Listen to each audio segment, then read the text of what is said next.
तो आज के क्लास में हम डीसी जनरेटर के बारे में पढ़ेंगे।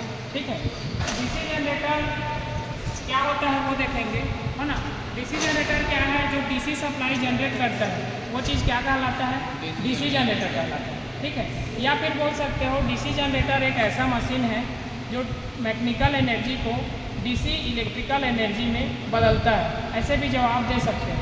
ठीक है, तो डीसी जनरेटर का जो भी डेफिनेशन है वो अभी लिखेंगे, सभी लिखते जाना है कॉपी पेन में। डीसी जनरेटर का डेफिनेशन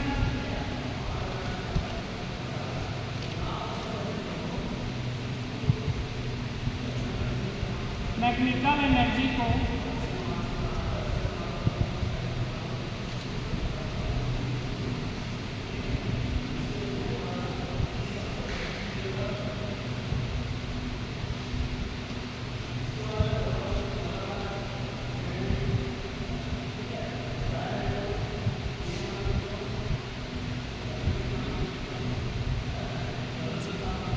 डीसी जनरेटर का डेफिनेशन क्या है? ऐसा मशीन जो मैकेनिकल एनर्जी को डीसी इलेक्ट्रिकल एनर्जी में बदलता है, डीसी जनरेटर कहलाता है। ठीक है, अगला देखेंगे इसका वर्किंग प्रिंसिपल क्या है, वो चीज़ देखेंगे। DC generator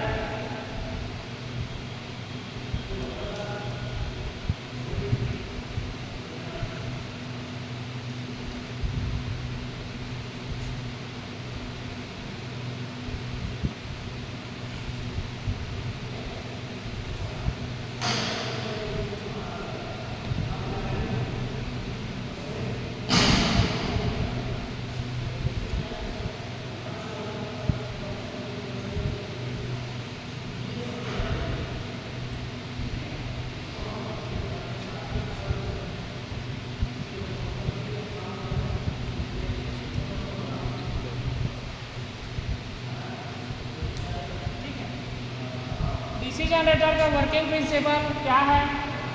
DC generator Faraday के इलेक्ट्रोमैग्नेटिक इंडक्शन के सिद्धांत पर काम करता है। ठीक है, तो ये दोनों चीज़ मेन रूप से याद रखना है, डीसी जनरेटर का डेफिनेशन और डीसी जनरेटर का वर्किंग प्रिंसिपल। ठीक है, क्या क्या है एक बार फिर देखेंगे। डीसी जनरेटर का परिभाषा क्या है? जो मैकेनिकल एनर्जी को डीसी इलेक्ट्रिकल एनर्जी में बदलता है वो चीज़ क्या कहलाता है? डीसी जनरेटर कहलाता है। या जो डीसी सप्लाई जनरेट करता है ऐसा मशीन क्या कहलाता है? डीसी जनरेटर कहलाता है। फिर उसके बाद में उसका वर्किंग प्रिंसिपल है, किस सिद्धांत पे काम करता है ना। तो डीसी जनरेटर फैराडे के इलेक्ट्रोमैग्नेटिक इंडक्शन के सिद्धांत पर काम करता है। फैराडे का इलेक्ट्रोमैग्नेटिक इंडक्शन का सिद्धांत क्या है वो चीज़ समझेंगे। जैसे कि एक छोटा सा जनरेटर देखे होंगे, है ना, छोटा डायनेमो जो रिमोट कंट्रोल कार में लगा रहता है। उसमें क्या करते हैं, कई लोग तोड़ के उसको मतलब आगे वाले भाग को घुमाते हैं तो डीसी सप्लाई जनरेट हो जाता है ना। ऐसा देखे होंगे कहीं पे, या कहीं पे डीजे चालू करने के लिए भी जनरेटर लाते हैं। सब किस लिए लाते हैं? डीसी सप्लाई बना सके, उसको एसी में बदल के हम एसी लोड को चालू कर सके, इसलिए। ठीक है, तो डीसी जनरेटर कैसे में डीसी सप्लाई बना पाता है उसके बारे से समझेंगे। तो देखेंगे यहाँ पे देखे होंगे छोटा जो डीसी मोटर होता है या छोटा डीसी जनरेटर होता है जो मैक्सिमम 15 वोल्ट बना पाता है, 15 या 16 वोल्ट डीसी सप्लाई बना पाता है। उसके बाहर में देखे होंगे परमानेंट मैग्नेट लगा रहता है ना, परमानेंट मैग्नेट लगा रहता है। और इसी के बीच में एक छोटा सा बेलन जैसा आर्मेचर लगा रहता है, बेलन आकार का, है ना, छोटा सा, उसी में वाइंडिंग हुआ रहता है। ठीक है, और वो वाइंडिंग दोनों चुंबक के बीच में रहता है। ठीक है, तो डीसी जनरेटर कैसे सप्लाई बना पाता है वही चीज़ देख रहे हैं।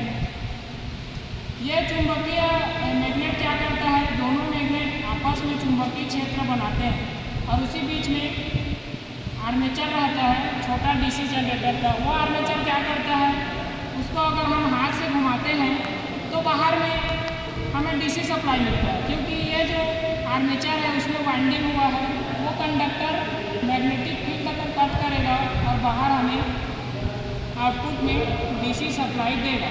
तो जो छोटा डीसी जनरेटर में सप्लाई बनाने का क्रिया है वो बड़ा डीसी जनरेटर में भी होता है। लेकिन बड़े डीसी जनरेटर में मैग्नेट की जगह में हम बाहर में वाइंडिंग करते हैं, ठीक है।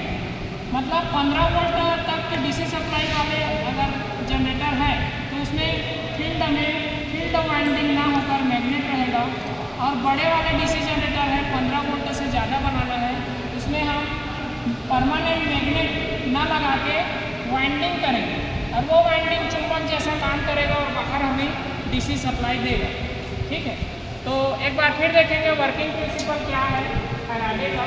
जब किसी कंडक्टर को हम चुंबकीय क्षेत्र में घुमाते हैं या किसी कंडक्टर के पास किसी मैग्नेट को मूव कराते हैं तो वो कंडक्टर क्या करता है, मैग्नेटिक फील्ड को कट करेगा और वो कंडक्टर बाहर हमें आउटपुट में डीसी सप्लाई देगा, ठीक है।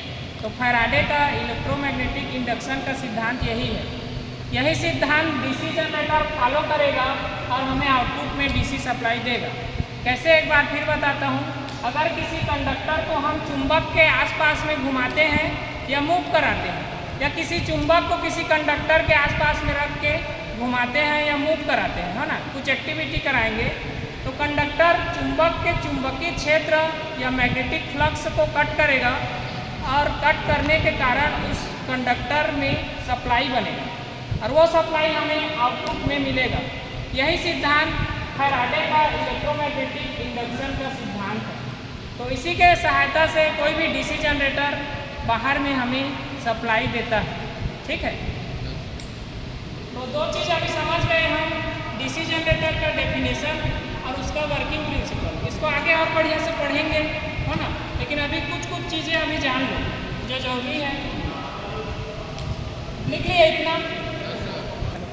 तो डीसी जनरेटर का डेफिनेशन हमें पता चल गया और उसका वर्किंग प्रिंसिपल, ठीक है, ये चीज़ समझ आ गया। अब उसके पार्ट्स के बारे से जानेंगे, है ना, पार्ट्स में क्या क्या लगा रहता है, वो सभी कैसे काम करते हैं, इसको भी जानना जरूरी है, ठीक है। तो डीसी जनरेटर में सबसे बाहरी वाला चीज़ देखेंगे, बाहरी वाला भाग, उसको क्या बोलते हैं, फ्रेम बोलते हैं, ठीक है। तो डीसी जनरेटर का जो बाहरी भाग है ना, जो प्लेन वाला भाग है, प्लेन समतल भाग, उसको क्या बोलते हैं, फ्रेम बोलते हैं। और फ्रेम किस धातु का बना होता है, देख सकते हैं, कास्ट आयरन या कास्ट स्टील, ठीक है। थोड़ा बढ़िया अच्छा से फोकस करना, ठीक है। तो किससे बना रहता है, मतलब कास्ट आयरन कास्ट स्टील से बना रहता है, ऐसा बोल सकते हैं, ठीक है।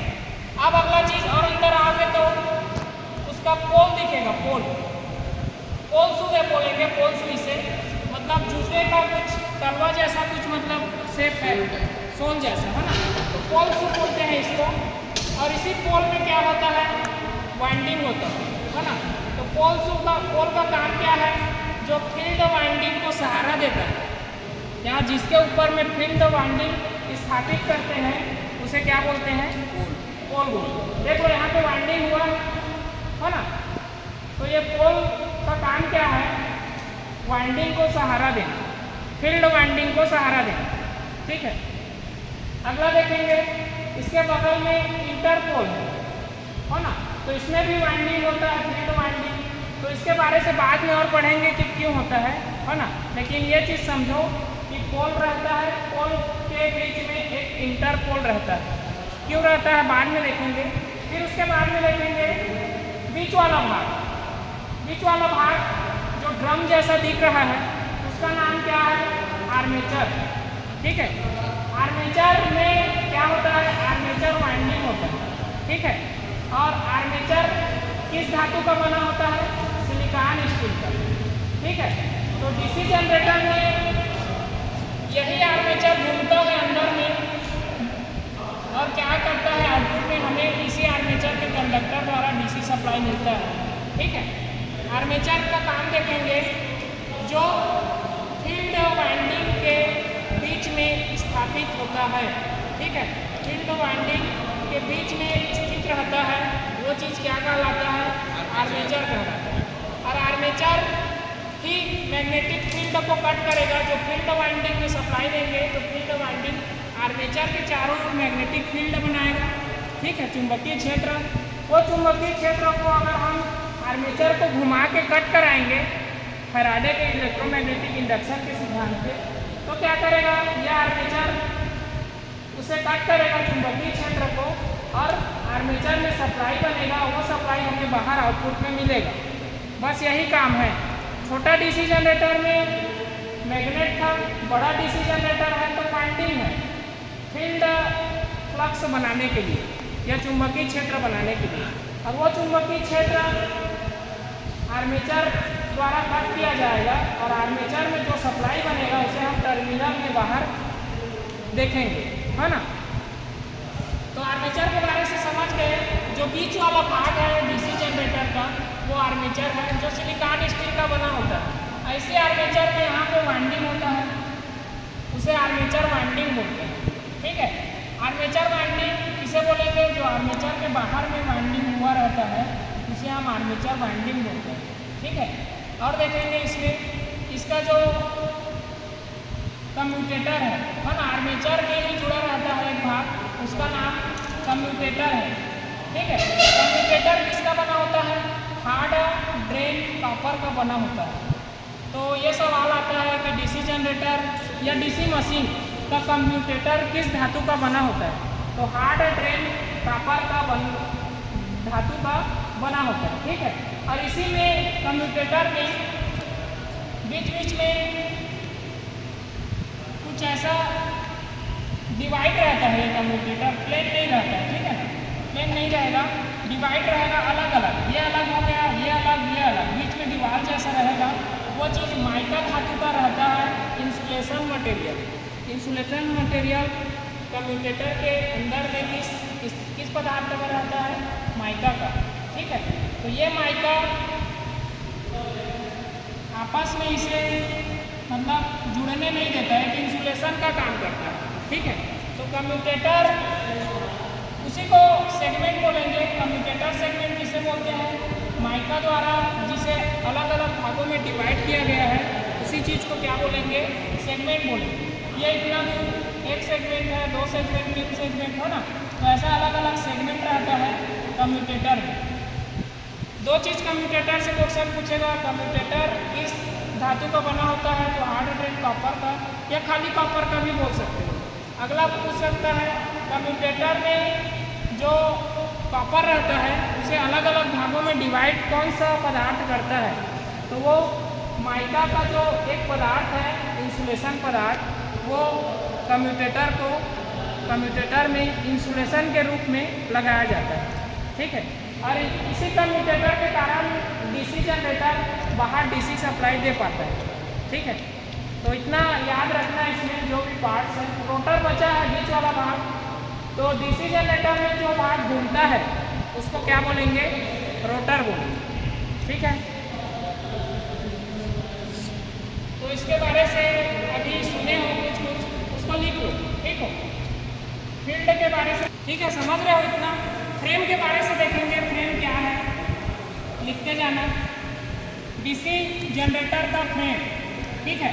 तो फ्रेम जो डीसी जनरेटर का बाहरी भाग होता है, जो अंदर वाले भागों को सुरक्षा देता है ना। हमारे बॉडी में भी मतलब बाहर में स्किन है, ये स्किन अंदर के कुछ चीज़ों को या कुछ अंगों को सुरक्षित रखता है ना। तो उसी तरीके से डीसी जनरेटर में बाहरी वाला भाग जो फ्रेम बोलेंगे, जो कास्ट आयरन या कास्ट स्टील का बना होता है, उसका काम क्या है, अंदर में जितने भी आर्मेचर या रोटर या कम्यूटेटर लगा है या वाइंडिंग है, उसको सुरक्षित रखता है, ठीक है। फ्रेम क्या है देखेंगे,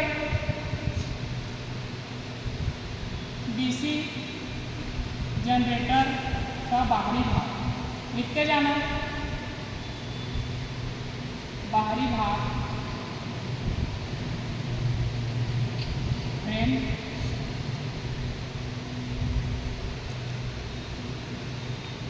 कहलाता है। और फ्रेम का काम हमें पता है, फ्रेम का क्या काम है, डीसी जनरेटर के अंदर में जितने भी जरूरी पार्ट्स हैं, वाइंडिंग हो गया, कम्यूटेटर हो गया, है ना, रोटर हो गया, इन सब को सुरक्षा प्रदान करना किसका काम है, फ्रेम का काम है, ठीक है। तो सभी पार्ट्स के बारे से जानना है, क्या क्या काम करते हैं। हमारे इधर चेहरे में नाक है ना, नाक का काम क्या है? किसी भी सुगंध को पता करना। आँख का काम क्या है? किसी भी चीज़ को देखना। तो उसी तरीके से हर एक पार्ट्स का अलग अलग काम है ना, उसी को समझना है। डीसी जनरेटर में भी पार्ट्स है, तो कैसे में ये डीसी सप्लाई बनाता है, क्या क्या उसमें पार्ट्स लगा है, तो उसका मदद करता है डीसी सप्लाई बनाने के लिए, सभी को समझना है। ठीक है, देखो फ्रेम को अभी अभी हमने समझा कि फ्रेम क्या है, डीसी जनरेटर का बाहरी भाग है ना। तो इसका काम क्या हो सकता है? अंदर के भागों को सुरक्षा देना। अगला देखेंगे पोल शू। ठीक है,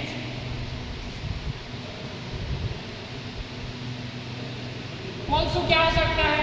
जो वाइंडिंग को सहारा देता है ना, वाइंडिंग को सहारा देने वाला भाग डीसी जनरेटर का पोल शू कहलाता है। ठीक है, ये चीज़ भी लिख लो कॉपी में, सरल तरीके से बता रहा हूँ, बुक में कुछ लंबा मिलेगा।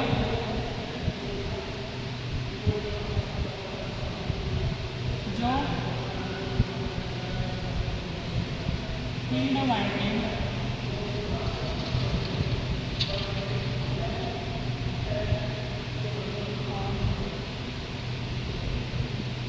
सहारा देता है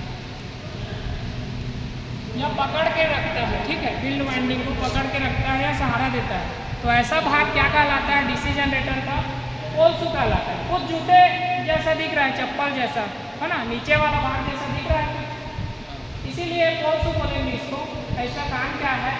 जो ऊपर में फील्ड वाइंडिंग हुआ है उसको क्या देना? सहारा देना या पकड़ के रखना। अगला चीज़ है इसी में पोल शू के बाद में आर्मेचर। ठीक है, आर्मेचर जो अंदर वाला भाग है डीसी जनरेटर का, उसे आर्मेचर बोलेंगे। ठीक है,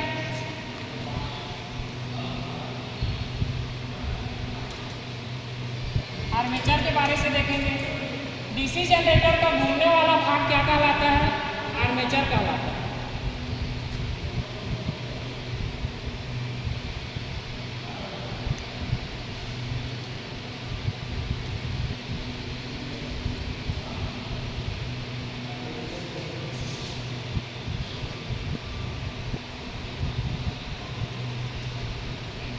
घूमने वाला भाग क्या कहलाता है? आर्मेचर कहलाता है। और यही आर्मेचर क्या करता है?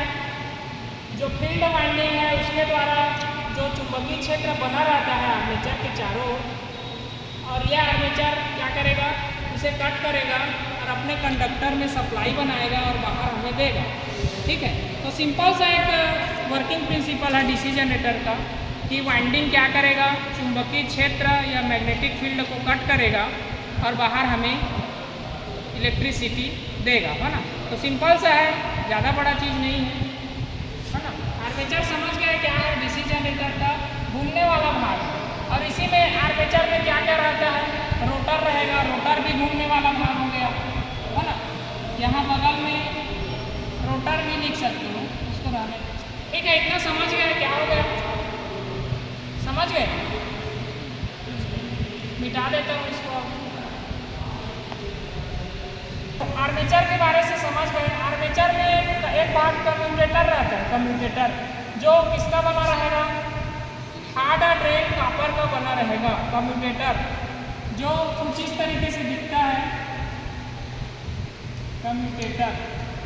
ठीक है, कुछ ऐसा दिखेगा, रिंग जैसा, और बीच में डिवाइड रहेगा। ठीक है, ये चीज़ देखेंगे रियल डीसी मशीन में देखेंगे ये सर।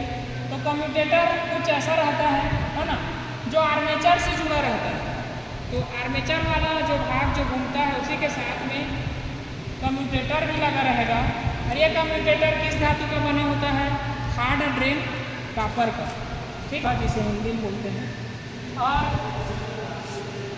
इसी में जो बीच में जो डिवाइड करने वाला भाग है ना, वो चीज़ किसका बना होता है? माइका का। तो कम्यूटेटर का काम देखेंगे यहाँ पे। कम्यूटेटर का डीसी जनरेटर में क्या काम है? तो फैराडे के इलेक्ट्रोमैग्नेटिक इंडक्शन का सिद्धांत समझ गए हैं सभी कि आर्मेचर घूमेगा, मैग्नेटिक फील्ड को कट करेगा और बाहर में हमें डीसी सप्लाई देगा। लेकिन जब आर्मेचर घूमता है और मैग्नेटिक फील्ड को कट करता है तो आर्मेचर में शुरू में क्या बनता है, एसी सप्लाई बनता है। याद रखना है हमेशा, आर्मेचर में शुरू में एसी सप्लाई बनेगा। उस एसी सप्लाई को डीसी में कौन बदलता है, कम्यूटेटर बदलता है। ठीक है, इसे ध्यान में रखना। तो डीसी जनरेटर में आर्मेचर में सबसे पहले एसी सप्लाई बनेगा, वो एसी डीसी में कैसे बदलेगा, कम्यूटेटर के सहायता से। ठीक है, तो कम्यूटेटर का काम देखो डीसी जनरेटर में। डीसी जनरेटर में कम्यूटेटर का काम क्या है, एसी को डीसी में बदलना। और वही चीज़ डीसी मोटर रहता तो क्या होता, डीसी मोटर सप्लाई देते है ना, तो क्या सप्लाई देते डीसी, लेकिन कम्यूटेटर उसे एसी में बदल के आर्मेचर को देता। तो डीसी मोटर में इसका ठीक उल्टा हो जाता है। डीसी मोटर में कम्यूटेटर का काम क्या है, डीसी टू एसी। ठीक है, तो कम्यूटेटर का दो काम है यहाँ पे। डीसी जनरेटर में क्या काम है, एसी को डीसी में बदल के हमें बाहर में आउटपुट प्रदान करना, डीसी सप्लाई। और डीसी मोटर में क्या है, जो इनपुट हम डीसी सप्लाई देंगे उसे एसी में बदल के आर्मेचर को देगा। ठीक है, और आर्मेचर फिर घूमेगा, बाहर में हम मैकेनिकल एनर्जी ले सकते हैं। ठीक है, तो कम्यूटेटर मेन चीज़ है डीसी जनरेटर का। देखो इसी के कारण हमें एसी डीसी में बदल पा रहे हैं, है ना, इसके कारण कम्यूटेटर के कारण। तो कम्यूटेटर बहुत जरूरी चीज़ है डीसी जनरेटर का। ठीक है, बंद कर दो।